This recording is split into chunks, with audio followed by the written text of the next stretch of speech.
El teléfono sonó a las 11:17 de la mañana, y supe que algo estaba mal antes de contestar. No por intuición mística ni por dramatismo, sino porque nadie me llamaba a esa hora.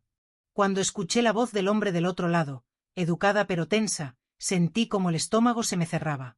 Señora Lucía Ortega, le llamamos del banco. Creo que esta no es usted.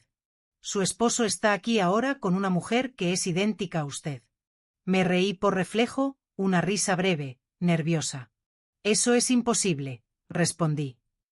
Mi esposo, Manuel, está en un viaje de negocios en Frankfurt. El silencio que siguió fue demasiado largo para ser un error administrativo. El hombre se aclaró la garganta y bajó la voz, como si temiera que alguien más lo oyera. Por eso la llamo, dijo. El señor Manuel Ortega está intentando realizar un trámite importante y algo no encaja. La mujer que lo acompaña se presenta como Lucía Ortega. Tiene su nombre, su DNI, su firma, pero hay detalles que no coinciden. Sentí que el piso giraba lentamente a mi alrededor. Me apoyé en la mesa del comedor para no caer. Por favor, añadió el empleado. Necesitamos que venga inmediatamente a la sucursal del centro de Madrid. Colgué sin despedirme. Me quedé mirando el móvil como si fuera un objeto extraño. Pensé en Manuel, en su maleta preparada la noche anterior, en el beso distraído antes de salir, en el mensaje que me envió desde el aeropuerto de Barajas diciendo que estaría ocupado todo el día. Pensé en la palabra idéntica. Nadie es idéntico a nadie. Me dije, debe tratarse de un error, un fraude, un malentendido. Pero algo en el tono del empleado, algo en la urgencia contenida de su voz, me decía que la verdad era otra. Pero antes de continuar, quiero hacerte una invitación muy especial. Suscríbete al canal y deja tu me gusta. Esto me ayuda a ver que me apoyas y disfrutas de mis historias. Y comenta aquí abajo desde qué ciudad nos estás viendo. Ahora continuemos. Me puse el abrigo sin saber por qué. Tomé el bolso, las llaves y salí de casa casi corriendo. En el ascensor me miré en el espejo, el cabello recogido, la bufanda azul que uso desde hace años, el rostro cansado de una mujer que ya no se sorprende fácilmente. Pensé con una claridad que me heló la sangre, alguien está usando mi vida como disfraz. Al salir a la calle, el ruido de Madrid me golpeó. Todo seguía igual para los demás, y esa normalidad me resultó ofensiva. Durante el trayecto al banco, intenté reconstruir mi matrimonio como si fuera una película acelerada. 37 años juntos. Una vida hecha de rutinas, de silencios compartidos, de acuerdos tácitos. Yo había dejado mi trabajo cuando nacieron Javier y Sofía. Había ayudado con la contabilidad cuando Manuel abrió su empresa. Había firmado papeles sin leerlos del todo porque confiaba. Siempre confié. Pensé que esa confianza era amor. Nunca se me ocurrió que también podía ser ceguera. Llegué al banco antes de lo que esperaba. El guardia de seguridad me miró 2 veces antes de dejarme pasar. Me han llamado, dije.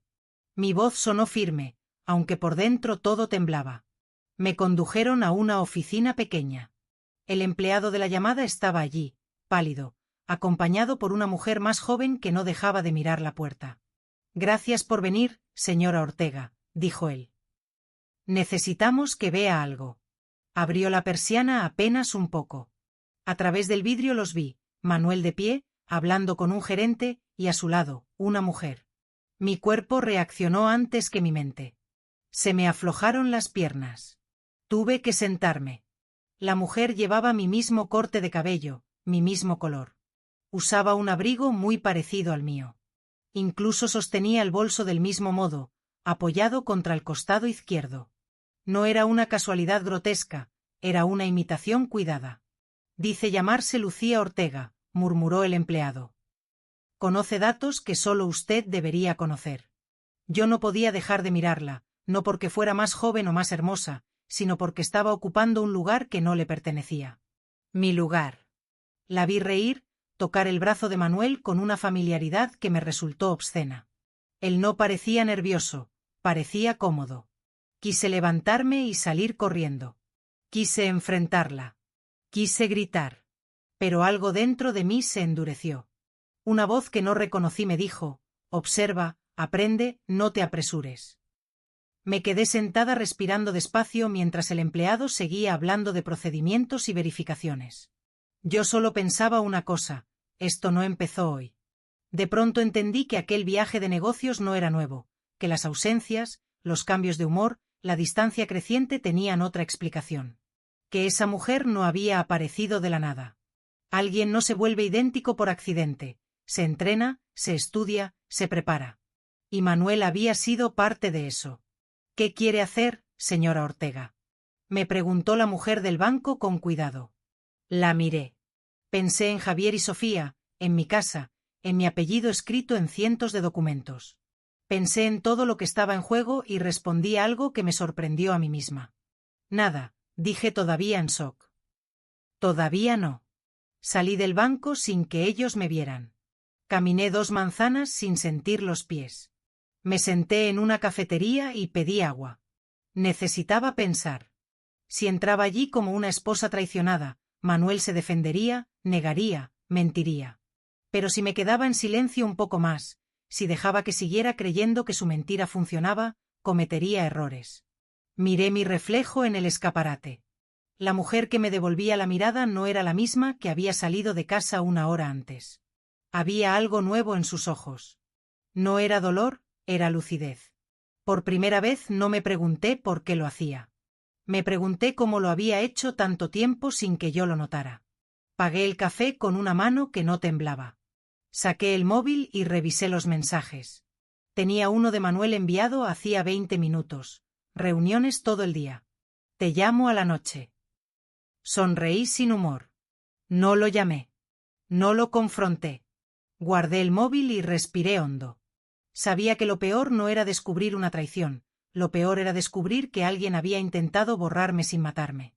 Reemplazarme. Convertirme en una versión prescindible. Me levanté de la cafetería con una decisión clara. No iba a enfrentar a la mujer idéntica hoy.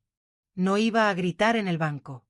Iba a volver a casa, a revisar papeles, a recordar conversaciones, a reconstruir mi propia vida desde los detalles que había ignorado. Porque si alguien se había tomado el trabajo de copiarme, era porque yo valía más de lo que me habían hecho creer. Y mientras caminaba, supe que aquella llamada no me había partido en 2, me había despertado. Durante años pensé que mi matrimonio era sencillo, incluso predecible. No había grandes escándalos ni gritos que llamaran la atención de los vecinos. Había rutina, silencios largos y una convivencia que funcionaba como un mecanismo antiguo, gastado, pero todavía en marcha. Yo creía que eso era estabilidad. Hoy sé que también era invisibilidad. Conocí a Manuel cuando tenía 23 años. Él ya trabajaba en el mundo financiero y hablaba con seguridad de planes, inversiones y futuro. Yo me sentí protegida por esa firmeza.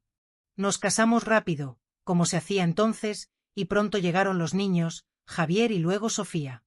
Dejé mi empleo porque alguien tenía que sostener la casa y Manuel prometió que ese sacrificio sería temporal. Nunca volvió a mencionarlo. Yo tampoco. Fui aprendiendo a vivir en segundo plano sin darme cuenta. Organizaba cenas de trabajo, escuchaba conversaciones que no me incluían. Firmaba documentos que él me acercaba con una sonrisa cansada. Es lo de siempre, Lucía, decía. Yo confiaba. Confiar era más fácil que preguntar. Preguntar implicaba la posibilidad de descubrir algo que no estaba preparada para enfrentar. Con los años, mi nombre apareció menos en las conversaciones y más en los papeles. Siempre como respaldo, como garantía, como alguien que acompaña, nunca como protagonista. Cuando él prosperó, yo celebré. Cuando viajó más por Europa, yo me adapté. Cuando empezó a llegar tarde, yo encontré excusas antes de que él tuviera que darlas. Hubo señales, ahora lo sé. Cambios pequeños, casi elegantes. Empezó a corregirme la forma de vestir. Ese color te envejece, decía con una risa ligera. Sugerí cortes de pelo más modernos. Me regalaba ropa similar a la que él creía que debía usar.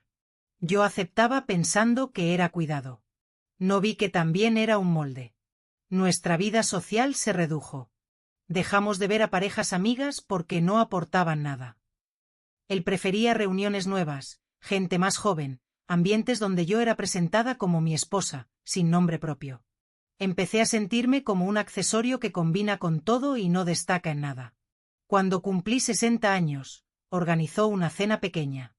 Brindó por mi compañía incondicional. Esa palabra me quedó resonando. No dijo amor, no dijo admiración. Dijo compañía. Como si yo fuera un objeto confiable, no una persona con historia. En casa hablábamos menos. Yo llenaba los silencios con tareas, con orden, con televisión de fondo. Él se refugiaba en el móvil, en correos que no veía, en llamadas que hacía en otra habitación. Cuando preguntaba, me decía que eran asuntos de trabajo. Yo asentía, siempre asentía. Marta, la esposa de Javier, y mis amigas notaron el cambio antes que yo. Te veo apagada, Lucía, me dijo una de ellas una tarde. Me molestó. Pensé que exageraba. ¿Cómo iba a estar apagada si mi vida estaba en orden? Tenía casa, hijos adultos, estabilidad económica. No entendía que el orden también puede asfixiar cuando no deja espacio para ser. La noche anterior a la llamada del banco, Manuel preparó la maleta con cuidado. Me pidió una camisa específica, un reloj. Me dio un beso rápido y dijo que el viaje sería corto. Yo lo ayudé como siempre. No noté nervios, no noté culpa. Noté costumbre. La costumbre de alguien que cree que todo está bajo control. Después de la llamada, cada recuerdo empezó a acomodarse de otra forma. Las ausencias ya no eran trabajo, las correcciones no eran cuidado, los silencios no eran cansancio, eran estrategia.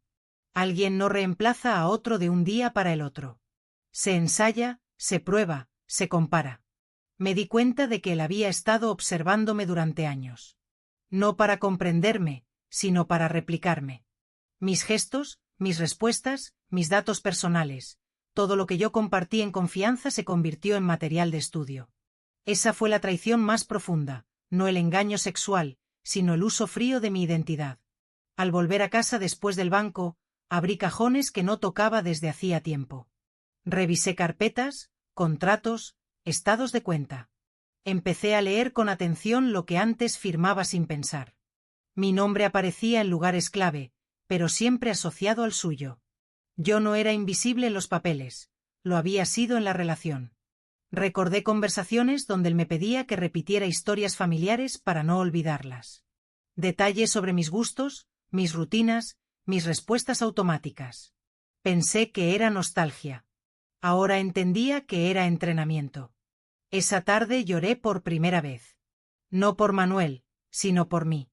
Por la Lucía que se fue adaptando hasta volverse predecible, por la confianza que regalé sin exigir reciprocidad. Lloré poco. El llanto no duró, fue como una limpieza necesaria antes de tomar aire. Al anochecer me senté frente al espejo. Me observé con detenimiento. La mujer que vi no era débil. Estaba cansada de sostener una historia incompleta. Me hablé en voz baja, algo que no hacía desde joven. No te borraron, me dije. Te subestimaron. Esa noche, cuando Manuel llamó desde el supuesto viaje, atendí con naturalidad. Me habló de reuniones, de cansancio, de hoteles. Yo escuché sin interrumpir. No lo confronté. Le pregunté si había comido bien. Le deseé descanso. Colgué con calma. Fingir normalidad fue más difícil que llorar, pero también fue más poderoso.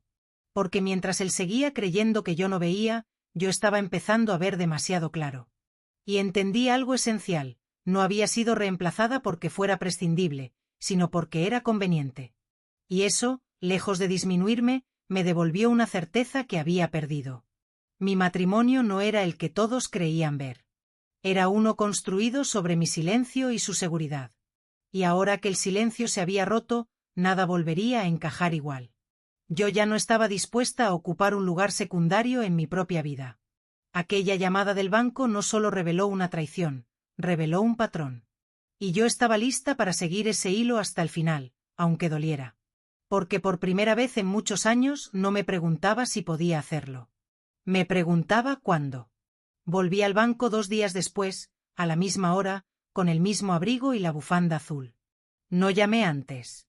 No quería advertir a nadie. Caminé hasta la entrada con el pulso firme y la cabeza fría, como si estuviera entrando a un teatro para ver una obra cuyo final ya intuía. Al cruzar las puertas de vidrio, sentí una presión en el pecho, pero no me detuve. Esta vez no iba a mirar desde lejos. La vi enseguida. Estaba sentada en una de las mesas del fondo, inclinada hacia adelante, hablando con una gestualidad que conocía demasiado bien. Movía las manos como cuando explico algo importante a Sofía o a Marta. Sonreía con la comisura izquierda un poco más levantada. Llevaba el cabello recogido del mismo modo en que yo lo uso desde hace años. No era solo parecida, era un espejo ensayado. Manuel estaba frente a ella, atento, orgulloso. Incluso cuando la escuchaba, asentía con esa expresión que yo había visto tantas veces en casa. La presentaba con naturalidad a quienes se acercaban. Mi esposa. Esa palabra me atravesó como una astilla. No por celos, sino por la audacia. Por la certeza con la que la pronunciaba. Me acerqué al mostrador y pedí hablar con el gerente. Mientras esperaba, no pude evitar observarla con más detalle. Usaba un anillo similar al mío, no idéntico, pero lo suficientemente parecido como para pasar desapercibido. Su perfume flotaba en el aire. Era el mismo que Manuel me regalaba cada aniversario. Entendí entonces que no estaba imitando mi apariencia por gusto, estaba replicando mi identidad. El gerente me condujo a una oficina. Me ofreció agua. Yo negué. Quería ver. Necesitaba ver. Me levanté y pedí permiso para salir. Un momento, dije. Nadie me detuvo. Caminé directo hacia la mesa donde estaban. No me anuncié. No levanté la voz. Me planté a 1 metro de ellos. La mujer levantó la mirada primero. Sus ojos se abrieron apenas. Lo justo para revelar sorpresa. Luego compuso el rostro y sonrió como si me conociera. Manuel tardó un segundo más en reconocerme. Cuando lo hizo, su cara perdió color. ¿Qué haces aquí?, preguntó. Vengo a ver a mi reflejo, respondí. Parece que anda suelto. El silencio alrededor fue inmediato. La mujer idéntica a mí me observó con una mezcla de desafío y cálculo. No retrocedió. No negó. Sostuvo la mirada como alguien que ha ensayado ese momento. Debe haber una confusión, dijo ella con mi mismo tono educado. Yo soy su esposa, Lucía Ortega. No, respondí. Tú eres su mentira. Manuel intentó interponerse. Hablemos fuera, dijo. Esto no es el lugar. El lugar es perfecto, contesté. Porque aquí están los papeles. El gerente se acercó nervioso. Yo levanté la mano. Tranquilo, dije. Solo quiero confirmar algo. Miré a la mujer. Dime, le pedí. ¿Cuál es el segundo nombre de mi madre? Parpadeó. Miró a Manuel. Él bajó la vista. No tengo por qué responder, dijo ella. Exacto, respondí. Porque no eres yo. La tensión se volvió espesa. Algunas personas fingían no escuchar, otras observaban sin disimulo.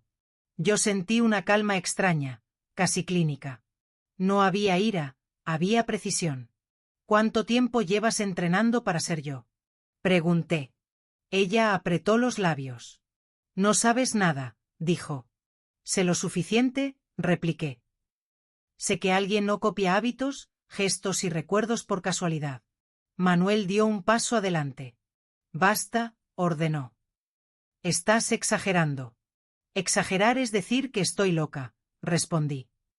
Esto es nombrar lo que veo. El gerente pidió pasar a la oficina. Asentí. Entramos los 4. Cerraron la puerta. El aire estaba cargado. Yo me senté. Ellos quedaron de pie. Explique, pidió el gerente mirando a Manuel. Él habló de errores administrativos, de coincidencias, de trámites urgentes. La mujer asentía con disciplina. Yo los dejé hablar. Cuando terminaron, saqué del bolso una carpeta. Aquí están mis documentos, dije. Y aquí mis firmas. Las comparé con las de ella. No coincidían del todo. Había práctica, pero no historia. Esto, continué, no es improvisado. Es un plan. La mujer me miró con desprecio. No eres tan especial, dijo. Solo eras el molde más cómodo. Esa frase dolió, pero también aclaró todo. Gracias, respondí. Acabas de confirmar lo que necesitaba. El gerente tomó nota. Manuel se llevó las manos a la cabeza. La mujer idéntica a mí cruzó los brazos desafiante. No he terminado, añadí. Quiero saber quién te presentó a él. Ella sonrió ladeando la cabeza. Él me encontró, dijo, porque te había estudiado durante años. Manuel levantó la vista, horrorizado. Cállate, murmuró. No, respondió ella. Ya es tarde. Entendí entonces que la suplantación no era solo financiera, era emocional. Él había buscado una versión de mí sin memoria, sin reclamos, sin historia. Una copia obediente. ¿Sabes qué es lo peor? Le dije a Manuel. No es que me engañaras. Es que creíste que yo era reemplazable. No respondió. El gerente anunció que el trámite quedaba suspendido, que habría una investigación. Asentí y me levanté. Me voy, dije. Ustedes quédense con su teatro. Salí sin mirar atrás. En el pasillo, mis piernas temblaron. Me apoyé en la pared y respiré. Había visto suficiente. El reflejo no era mío, era un espejo roto. En la calle, el aire me devolvió al presente. Me senté en un banco de la calle y dejé que el corazón bajara el ritmo. No lloré. Sentía algo distinto, determinación. Si habían llegado tan lejos, era porque creían que yo no llegaría más lejos aún. Saqué el móvil. Tenía mensajes de Manuel. No los abrí. Miré mis manos. Eran las mismas de siempre. Mi identidad estaba intacta. Nadie podía quitármela. Me levanté con una certeza clara. No iba a desenmascararlos de inmediato y completamente. Iba a dejarlos avanzar un poco más. Porque cuando alguien se cree dueño de tu nombre, comete errores al usarlo. Y esos errores yo estaba lista para cobrarlos. Esa noche no dormí. No porque el dolor me mantuviera despierta, sino porque mi mente empezó a ordenar piezas que llevaban años sueltas. La escena del banco se repetía una y otra vez, pero ya no como una herida abierta, sino como una prueba.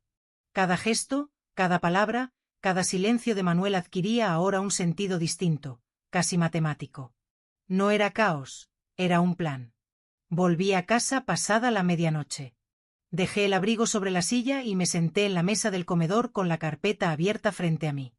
Encendí la lámpara pequeña, la que siempre usaba para leer, y comencé a revisar papeles que durante años habían estado allí sin que yo los mirara de verdad. Estados de cuenta, contratos, pólizas, anexos. Mi nombre aparecía con frecuencia, pero casi siempre acompañado del suyo, como si mi identidad necesitara permiso para existir. Recordé cuántas veces había firmado documentos sin leerlos completos. Confía, Lucía, me decía. Es solo un trámite. Yo confiaba. Ahora entendía que la confianza había sido su herramienta favorita, no para protegerme, sino para moverse sin ser visto. Encontré movimientos bancarios que no reconocía, pequeños al principio, casi invisibles, luego más frecuentes. Cuentas abiertas en horarios en los que yo estaba ocupada con la casa, ayudando a Marta o cuidando a los nietos. Transferencias justificadas como gastos operativos. Nada gritaba fraude, pero todo susurraba duplicidad. Abrí el cajón donde guardaba mi documentación personal. Mi pasaporte estaba allí, mi DNI también, pero algo faltaba. Un documento antiguo que había llevado siempre en la billetera no estaba. Sentí un frío recorrerme la espalda. No lo había perdido. Alguien lo había tomado. Alguien que sabía exactamente dónde buscar. Me levanté y fui al dormitorio. Revisé el armario de Manuel. Entre camisas y trajes encontré una carpeta idéntica a la mía. Dentro había copias de mis documentos, fotografías escaneadas, firmas practicadas. No era improvisación, era ensayo. Cada copia estaba ordenada, etiquetada, perfeccionada. Me senté en la cama con esa carpeta en las manos. Pensé en la mujer idéntica a mí, en su forma de hablar, en su seguridad. No era solo su amante, era su cómplice. Y juntos habían construido una versión paralela de mi vida, una en la que yo no hacía preguntas. Seguí revisando correos impresos, conversaciones breves, instrucciones. Él le explicaba detalles de mi historia familiar, fechas importantes, nombres que solo alguien cercano conocería, como los de Sofía o Javier, o incluso los de mi yerno Antonio. Me di cuenta de que durante años había contado mi vida como quien deja migas en el camino, sin imaginar que alguien las recogería para reemplazarme. No lloré. La rabia estaba ahí, sí, pero no me dominaba. Algo más fuerte empezaba a tomar forma: lucidez. Comprendí que Manuel no me había traicionado por impulso ni por pasión. Lo había hecho por conveniencia. Porque había dejado de verme como una persona y había empezado a verme como un obstáculo gestionable. Al amanecer hice café y me senté otra vez a la mesa. Tomé una hoja en blanco y escribí una lista. No de reproches, sino de hechos. Que sabía, que sospechaba, que podía probar. La diferencia era fundamental. Ya no se trataba de sentimientos heridos, sino de identidad robada. Llamé al banco y pedí un informe completo de movimientos recientes. Llamé a un notario para verificar poderes. Llamé a una amiga abogada, sin entrar en detalles, y le pedí una recomendación discreta. Cada llamada era un paso. Cada paso me alejaba de la mujer engañada y me acercaba a la mujer que decide. Manuel llamó 3 veces esa mañana. No atendí. Me dejó mensajes confusos, mezclando disculpas con reproches, preocupación con control. No los borré, los guardé. Todo podía servir. Por la tarde fui a una oficina pública a solicitar un duplicado de mi documentación, esta vez con alertas. Pedí que cualquier uso indebido fuera registrado. El funcionario me miró con curiosidad, pero no preguntó. Yo no expliqué. Aprendí que no siempre hace falta justificar la autoprotección. Al salir caminé varias manzanas sin rumbo. Observé mi reflejo en los escaparates. La mujer que veía no era frágil. Estaba alerta. Y esa alerta me devolvía algo que había perdido sin darme cuenta: autoridad sobre mi propia historia. Esa noche, cuando él volvió a llamar, atendí. Hablé con voz serena. Le dije que estaba cansada, que necesitaba tiempo. No mencioné el banco, no mencioné a la mujer, no mencioné nada. Lo dejé hablar. Cuanto más hablaba, más se enredaba. Mentía por costumbre, no por inteligencia. Colgué con una certeza firme. No iba a enfrentarlo todavía. No iba a exponerlo por rabia. Iba a dejar que siguiera creyendo que el plan funcionaba. Porque cuando alguien se siente seguro en su mentira, baja la guardia. Esa fue la noche en que entendí algo esencial. Él creía que yo no sabía nada. Creía que había construido una copia perfecta, que podía mover mis cuentas, mi nombre, mi rostro sin que yo reaccionara. No sabía que al hacerlo había activado algo mucho más peligroso que el enojo. Había activado mi memoria. Guardé todas las carpetas en una caja, la cerré con cuidado y la dejé en el fondo del armario. No era el final, era el comienzo. Porque ya no estaba improvisando. Estaba preparando algo que no se detendría con excusas ni lágrimas. Me acosté tarde. Antes de apagar la luz, me miré en el espejo una vez más. Toqué mi rostro, mis arrugas, mis gestos reales. Nadie podía copiarlos del todo. Nadie podía ser yo, Lucía Ortega. Y mientras cerraba los ojos, supe que el error más grande de Manuel no había sido engañarme. Había sido subestimarme. Y eso muy pronto tendría consecuencias. Los días siguientes fueron extrañamente tranquilos, demasiado. Manuel siguió actuando como si nada hubiera ocurrido, como si yo no hubiera visto a otra mujer ocupando mi lugar en el banco. Como si mi identidad no hubiera sido puesta en juego. Me llamaba por las noches, preguntaba por cosas domésticas, se quejaba del cansancio del viaje. Yo respondía con monosílabos suaves, calculados. No mentía, simplemente no decía toda la verdad. Esa calma era su mayor error. Comencé a observarlo con una atención nueva, quirúrgica. Cada palabra, cada pausa, cada intento de control. Me di cuenta de que su mentira no era solo con la otra mujer, sino conmigo desde hacía años. Yo había sido su terreno seguro, el lugar donde nunca esperaba resistencia. Ahora, sin saberlo, caminaba sobre suelo inestable. Volvió a casa 2 días después. Entró como siempre, dejó la maleta en el dormitorio y me dio un beso en la mejilla. No olía a hotel, olía a perfume ajeno. No dije nada. Preparé la cena. Hablamos del clima de Madrid, del tráfico en la M30, de asuntos triviales. Él se relajó. Se sentía a salvo. Y cuando alguien se siente a salvo, baja la guardia.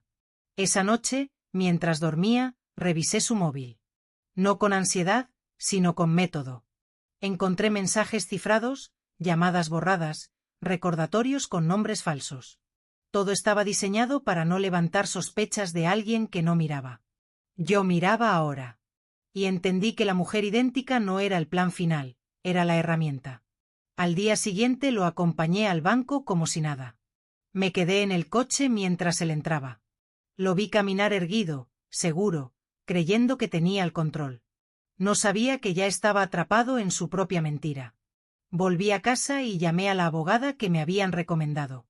Le conté solo lo necesario. Su silencio al otro lado de la línea fue largo. Esto es grave, Lucía, dijo al fin. Pero si tienes paciencia puede resolverse a tu favor. Colgué con una sensación nueva, poder. Esa misma tarde Manuel me habló de un trámite importante que tendría que hacer solo. Asentí. Le deseé suerte. Lo vi salir sin sospechar que yo ya había hablado con el banco, con el notario y con 2 testigos clave. Él seguía creyendo que yo era la mujer que firmaba sin leer. Pausa para interacción. Antes de continuar, dime aquí en los comentarios qué te está pareciendo esta historia hasta ahora y qué harías tú en el lugar de Lucía. No te vayas del vídeo, porque lo que viene a continuación te pondrá la piel de gallina. Ahora continuemos. Esa noche él llegó tarde, demasiado. Me dijo que una reunión se había extendido. Yo asentí como siempre, pero esta vez no sentí resignación. Sentí anticipación. Porque sabía que cada hora extra era una cuerda que él mismo se estaba atando al cuello. Durante los días siguientes dejé que la mujer idéntica siguiera apareciendo en ciertos lugares. El banco, una oficina privada, un restaurante donde yo solía ir con él y con mi yerno Antonio. No intervine. No denuncié. Observé. Y mientras observaba, tomé nota de los errores. Ella no conocía mis silencios. No sabía cuándo callar. Forzaba gestos que en mí eran naturales. Firmaba con una presión distinta. Confundía fechas pequeñas, detalles sin importancia aparente, pero cruciales cuando se juntan. El banco empezó a notar inconsistencias. El notario también. Manuel empezó a mostrarse inquieto. Hacía preguntas de más. Me observaba con sospecha, como si algo en mí hubiera cambiado y no lograra identificar qué. Tenía razón, ya no era invisible. Una noche me preguntó directamente si estaba bien. Lo miré a los ojos y sonreí. Mejor que nunca, respondí. No era una provocación, era la verdad. Días después recibí una llamada del banco. Esta vez la voz ya no dudaba. Señora Ortega, dijo, necesitamos que venga. Hay irregularidades serias. Le pedí que esperaran. No porque no estuviera lista, sino porque aún no era el momento. Cada paso tenía que darse en orden. Yo ya no improvisaba. Yo dirigía.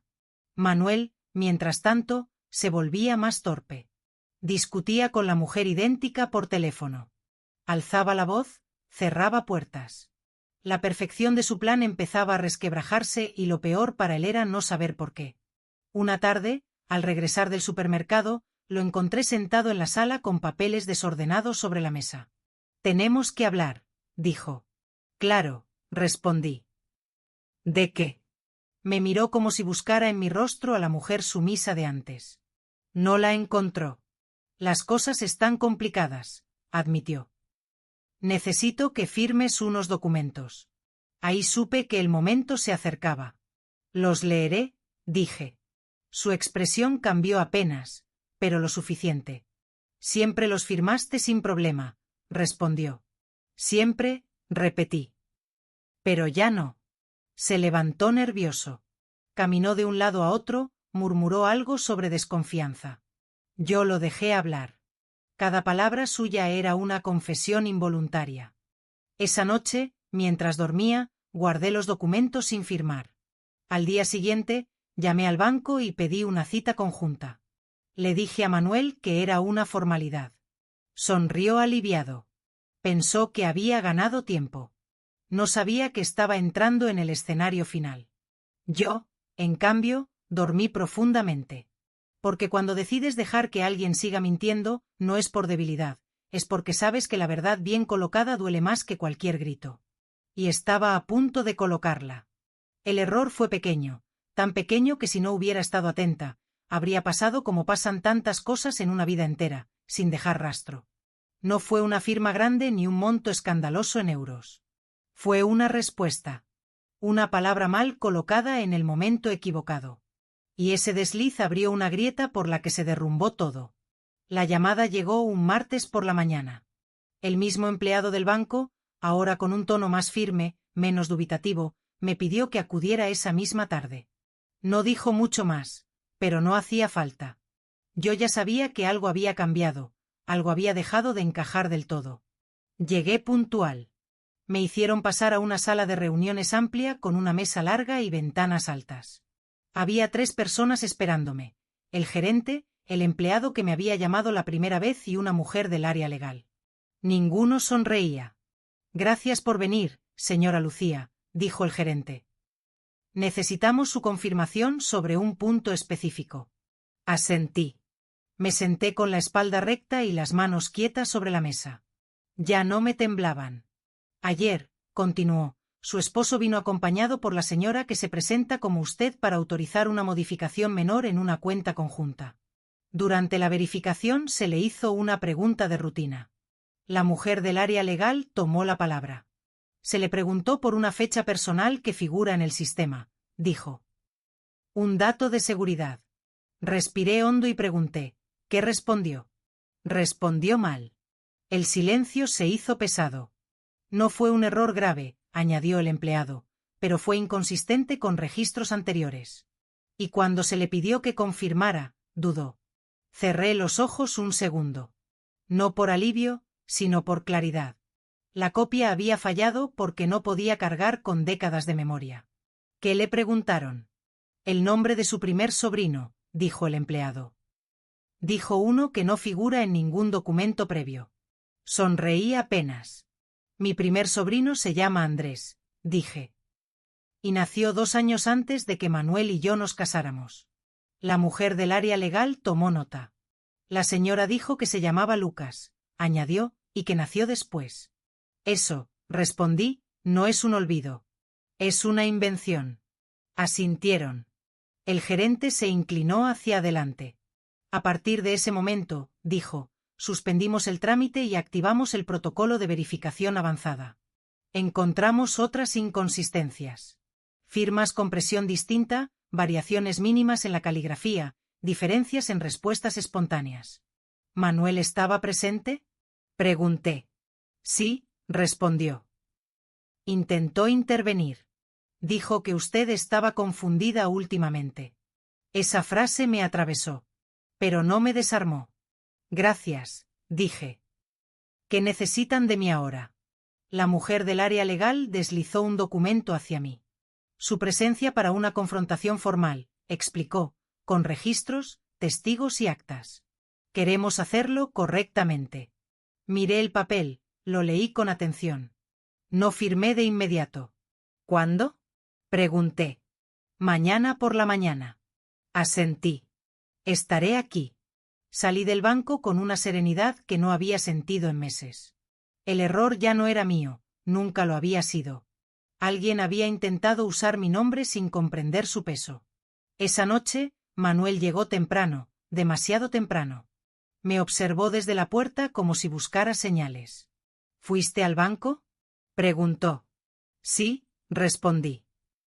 Me llamaron. Tragó saliva. ¿Pasó algo? Nada que no deba pasar, dije. Se sentó frente a mí, nervioso. Estás distinta, murmuró. Siempre fui así, respondí. Solo que ahora miras. No insistió. Se levantó y fue al dormitorio. Lo escuché hablar por móvil en voz baja, palabras cortadas, tensión. La copia ya no era perfecta y él lo sabía. Dormí profundamente. Soñé con papeles que se ordenaban solos, con nombres que volvían a su lugar. Al despertar me vestí con cuidado. Elegí ropa sencilla, nada que llamara la atención. No necesitaba imponerme, necesitaba ser exacta. En el banco, al día siguiente, la escena fue sobria, profesional. Sin gritos. Manuel llegó con la mujer idéntica. Ella estaba pálida. Él evitaba mirarme. Nos sentamos. La mujer del área legal explicó el procedimiento, mostró documentos, comparó firmas, leyó registros. La copia empezó a desmoronarse con cada pregunta. ¿Puede confirmar el segundo apellido de su abuela materna?, preguntó la mujer. Ella dudó.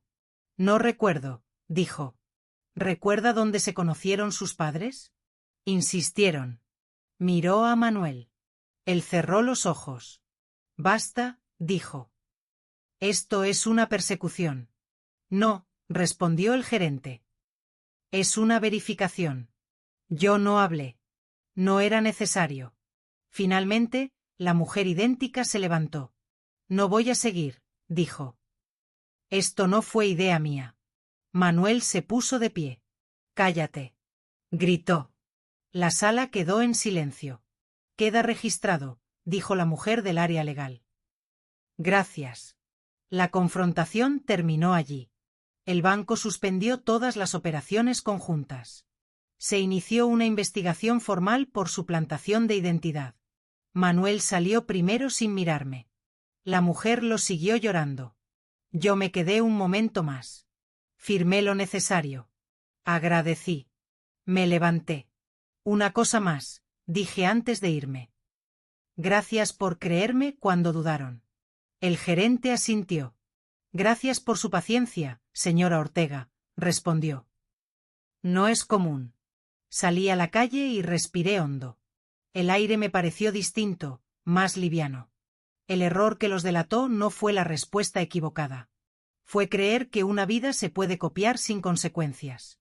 Fue pensar que yo no notaría la diferencia entre lo aprendido y lo vivido. Caminé despacio. No sentía euforia. Sentía cierre. Sabía que aún faltaba la verdad completa, pero el camino ya estaba trazado. Y mientras avanzaba, comprendí algo que no olvidaría jamás. Nadie puede sostener una mentira cuando la verdad decide presentarse con paciencia. La mañana de la audiencia amaneció gris en Madrid, como si el cielo supiera que no habría refugio posible para nadie. Llegué al banco antes de la hora acordada y me senté en la sala de espera con una serenidad que me sorprendió. No llevaba documentos en las manos ni notas escondidas en el bolso. Todo lo que necesitaba ya estaba dicho, escrito y registrado. Yo solo tenía que estar presente.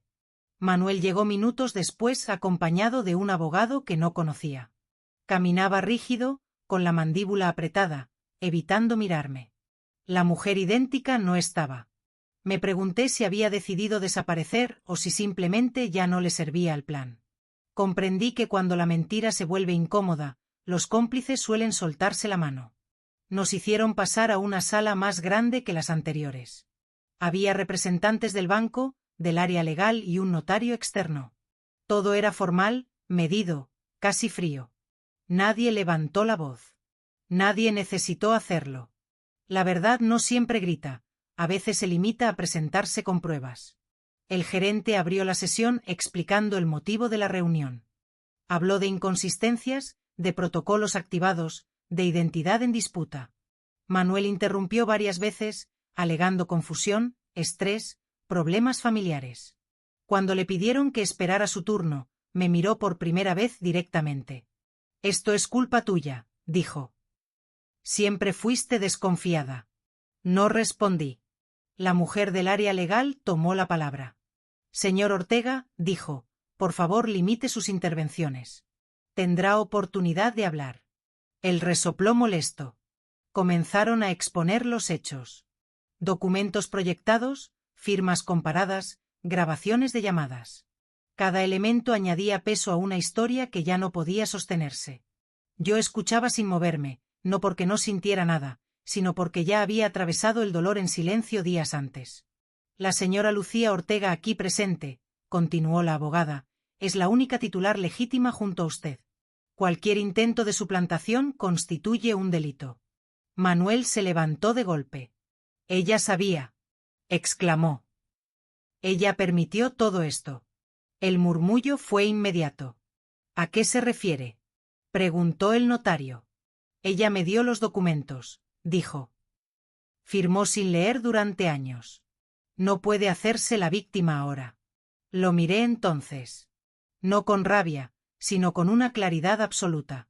Firmar confiando no es consentir un delito, Manuel, dije. Y tú lo sabes. El silencio volvió a imponerse. Además, añadí, jamás autoricé que alguien se hiciera pasar por mí. La abogada asintió. Eso está claro en los registros, confirmó. Manuel comenzó a sudar. Se pasó la mano por la frente. Ella está exagerando, insistió. Está confundida. Tiene problemas de memoria. Sentí una punzada, pero no bajé la mirada. ¿Confundida? Pregunté. ¿O demasiado lúcida para ti? Alguien carraspeó. El notario pidió orden. Señor Ortega, dijo, sus declaraciones no están ayudando. El abogado de Manuel le susurró algo al oído. Él negó con la cabeza. No entienden, dijo. Todo esto era para proteger el patrimonio. ¿De quién? Preguntó la abogada. ¿De usted? ¿O de la persona que intentó reemplazar a su esposa? Manuel se sentó lentamente. La fuerza con la que había entrado comenzaba a abandonarlo. Procederemos, continuó el gerente, a suspender todas las cuentas conjuntas hasta que se resuelva la investigación. También se notificará a las autoridades competentes. La palabra autoridades cayó como una losa. Esto es una locura, murmuró Manuel. Ella me está arruinando la vida. Lo miré una última vez. No, dije. Estás enfrentando las consecuencias de tus decisiones. No hubo aplausos, no hubo escenas dramáticas. Solo un cierre administrativo que para mí significaba algo mucho más grande. Recuperaba mi nombre, mi lugar, mi voz. La sesión terminó. Nos levantamos. Manuel salió primero, derrotado. Yo me quedé unos minutos más firmando actas, escuchando indicaciones. Cuando salí, lo vi de pie en la acera, hablando por teléfono, gesticulando con desesperación. Pasé a su lado sin detenerme. No me llamó, no me insultó, no me siguió. En ese silencio final entendí que su poder había terminado. Caminé varias manzanas antes de sentarme en un banco del parque. Sentí el cansancio acumulado caer de golpe. No era tristeza, era alivio. Un alivio profundo, casi físico. Respiré despacio, cerré los ojos, pensé en la Lucía que había sido durante años, la que callaba, la que confiaba sin preguntar, la que creía que el amor justificaba cualquier renuncia. No la desprecié. La honré. Había hecho lo que pudo con lo que sabía. Ahora sabía más. Mi móvil vibró. Un mensaje de un número desconocido. Era la mujer idéntica. Lo siento, decía. Nunca pensé que terminaría así. No respondí. No porque no sintiera nada, sino porque ya no me correspondía cargar con culpas ajenas. Me levanté del banco y seguí caminando. El día seguía gris, pero yo no. Por primera vez en mucho tiempo sentía que el futuro no me debía explicaciones. La verdad había salido a la luz y aunque no devolvía los años perdidos, me devolvía algo mucho más valioso, la certeza de que nadie puede borrarte cuando decides permanecer. Volví a casa sola esa tarde. No porque no hubiera nadie dispuesto a acompañarme, sino porque necesitaba atravesar ese umbral sin testigos. Abrí la puerta despacio, como si el gesto tuviera un peso simbólico que no quería desperdiciar. El silencio me recibió sin hostilidad. No era el silencio de antes, cargado de cosas no dichas, sino uno nuevo, limpio, casi respetuoso. Dejé el bolso sobre la mesa y me quedé de pie en el centro del salón, respirando. Durante años, ese espacio había sido territorio ajeno, aun siendo mío. Caminaba por él como quien no quiere dejar huellas. Hoy no. Hoy estaba allí con mi nombre completo, Lucía Ortega, con mi historia entera, con la verdad ya dicha y registrada. Nadie podía borrarme de mi propia casa. Me senté en el sillón y miré alrededor, los cuadros, los libros, los muebles que había elegido yo. Todo estaba donde siempre había estado. Y sin embargo, todo se sentía distinto porque el cambio no había sido externo. El cambio había ocurrido en mí. Recordé la primera vez que firmé un documento sin leerlo. Recordé la sensación de alivio al pensar que alguien más se encargaba de esas cosas complicadas. Recordé cuántas veces confundí comodidad con amor, delegar con confiar, callar con cuidar la paz. Y sentí algo que no había sentido antes: compasión. Compasión por mí misma. No reproche, no vergüenza. Compasión. Esa noche dormí profundamente, sin sobresaltos, sin pensamientos circulares. Dormí como duerme alguien que ya no tiene que fingir. Al despertar, el sol entraba por la ventana de la cocina. Preparé café y lo tomé despacio, sentada a la mesa sin apuro. Por primera vez en mucho tiempo no esperaba que alguien llegara ni temía que alguien se fuera. Los días siguientes fueron de trámites y decisiones. El banco me llamó para confirmar la restitución total de mis accesos. Las cuentas quedaron bajo mi control directo. El notario me explicó con calma cada paso, cada papel. Leí todo, pregunté todo. Firmé solo cuando entendí. Cada gesto era una reparación silenciosa. Manuel intentó comunicarse varias veces. Primero con mensajes largos, casi desesperados. Luego con otros breves, cargados de reproche. Después, silencio. No respondí a ninguno. No porque no tuviera palabras, sino porque ya no tenía nada que negociar. Había hablado cuando importaba. El resto era ruido. Un día, ordenando el armario, encontré una de las carpetas que él había preparado. Copias de mis documentos, notas, detalles de mi vida. La abrí una última vez. Observé mi nombre repetido en hojas frías, mecánicas, y entendí algo que me heló y me fortaleció al mismo tiempo. Él nunca quiso ser yo. Quiso usarme sin que yo estorbara. Cerré la carpeta y la llevé directamente a la abogada. No era un recuerdo, era una prueba. Mis hijos, Javier y Sofía, comenzaron a llamar más seguido, con cuidado, con preguntas tímidas. Marta y Antonio, mis yernos, también se mostraron cercanos. No los culpé. Los escuché, les expliqué lo necesario, sin dramatismo. No necesitaba que tomaran partido, solo que comprendieran que su madre no era un objeto intercambiable. Vi en sus voces algo nuevo: respeto. No el respeto automático de la figura materna, sino el respeto real que se le tiene a alguien que se planta. Una tarde, mi hija Sofía vino a visitarme. Se sentó frente a mí y me miró largo rato. Nunca pensé que fueras capaz de hacer todo esto, mamá, dijo. No lo dijo con desprecio, lo dijo con asombro. Yo tampoco, respondí. Porque nunca lo necesité antes. Asintió con los ojos brillantes. Me alegra que lo hicieras, susurró. Esa frase sencilla y tardía cerró algo dentro de mí. La mujer idéntica desapareció de mi vida como había aparecido, sin nombre propio.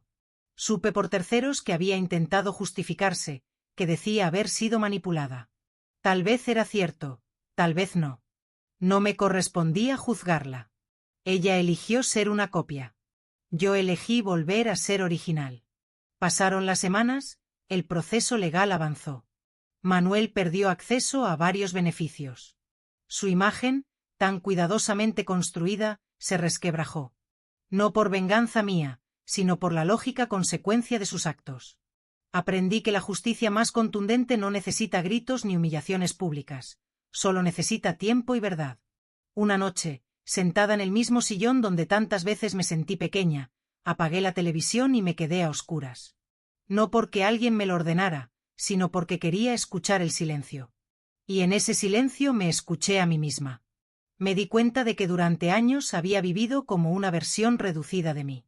No por falta de carácter, sino por exceso de entrega.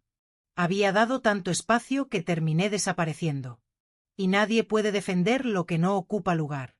Hoy, a mis 62 años, entendí algo que me habría ahorrado mucho dolor si lo hubiera sabido antes, pero que aún llega a tiempo. El amor que exige que te borres no es amor, es conveniencia. No odio a Manuel. El odio ata. Yo me solté. Tampoco me quedé con rencor. El rencor envejece mal. Me quedé con algo mucho más útil: claridad.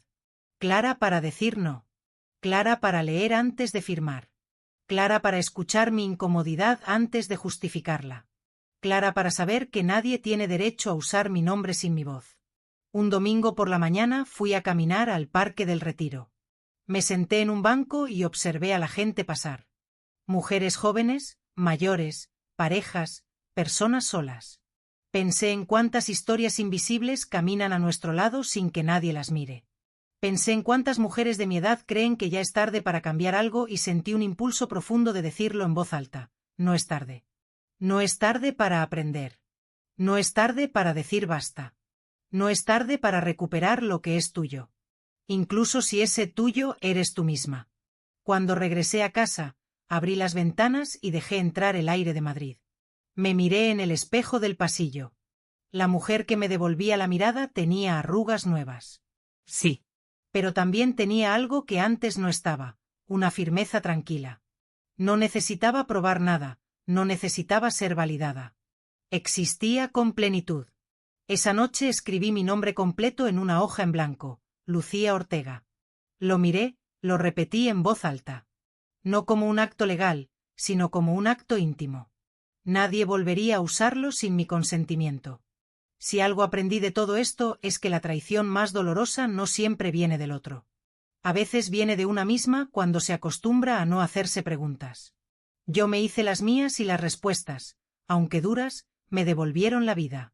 Hoy vivo sin miedo a ser reemplazada. Porque entendí que nadie puede copiar una historia entera. Pueden imitar gestos, aprender datos, repetir palabras. Pero no pueden replicar la experiencia, la memoria, la conciencia. Yo soy la suma de todo lo vivido y eso no se suplanta. Cerré la puerta esa noche con suavidad, no porque temiera que alguien entrara, sino porque cuidaba mi paz. Me acosté y antes de apagar la luz pensé en aquella llamada del banco, en lo imposible que sonaba todo. Sonreí levemente. Aquello que parecía imposible fue en realidad necesario. Porque solo cuando alguien intentó borrarme, entendí cuánto valía permanecer. Y así, sin gritos, sin escándalos, sin necesidad de destruir a nadie, recuperé lo que siempre fue mío, mi nombre, mi historia, mi vida. Hoy, cuando miro hacia atrás, no veo solo la traición ni el dolor. Veo el punto exacto en el que dejé de ser una sombra dentro de mi propia vida. A mis 62 años entendí algo que nadie me enseñó cuando era joven: no basta con existir. Hay que ocupar el propio lugar. Y durante demasiado tiempo yo había dejado el mío vacío para que otros lo usaran. La llamada del banco fue el inicio, pero no fue la causa. La causa fueron años de silencio, de confianza ciega, de creer que el amor siempre exige sacrificio unilateral. Aprendí que el respeto no se negocia y que quien te ama no necesita borrarte para brillar. Mi historia no terminó cuando intentaron reemplazarme. Comenzó cuando decidí no permitirlo más. Hoy camino más despacio, pero con la cabeza erguida. Leo cada documento, hago cada pregunta y, sobre todo, me escucho. Ya no justifico lo que me incomoda ni minimizo lo que me duele. No porque me haya vuelto dura, sino porque me volví honesta conmigo misma. Si estás escuchando esta historia y sentiste un nudo en el pecho, quiero que sepas algo: no estás exagerando. Cuando algo no encaja, cuando te hacen sentir reemplazable, cuando te piden silencio a cambio de paz, tu intuición está hablando. Escúchala. Aunque de miedo, aunque incomode a otros. La incomodidad pasa. La pérdida de uno mismo deja marcas profundas. Nunca es tarde para recuperar tu nombre, tu voz y tu dignidad. Yo lo hice después de los 60 y si yo pude, tú también puedes. No importa cuántos años hayas callado ni cuántas veces te hayan dicho que así son las cosas. Las cosas cambian cuando alguien decide cambiar. Antes de despedirme, quiero pedirte algo muy especial. Suscríbete al canal y deja tu me gusta si esta historia te tocó el corazón. Eso me ayuda a saber que no hablo sola y que estas historias llegan a quienes las necesitan. Cuéntame en los comentarios desde qué ciudad estás viendo este vídeo. Dime qué te pareció esta historia y qué habrías hecho tú en mi lugar. Me encanta leer cada comentario. Cada historia compartida aquí nos recuerda que no estamos solos, que nuestras vivencias importan y que siempre hay una forma de volver a empezar.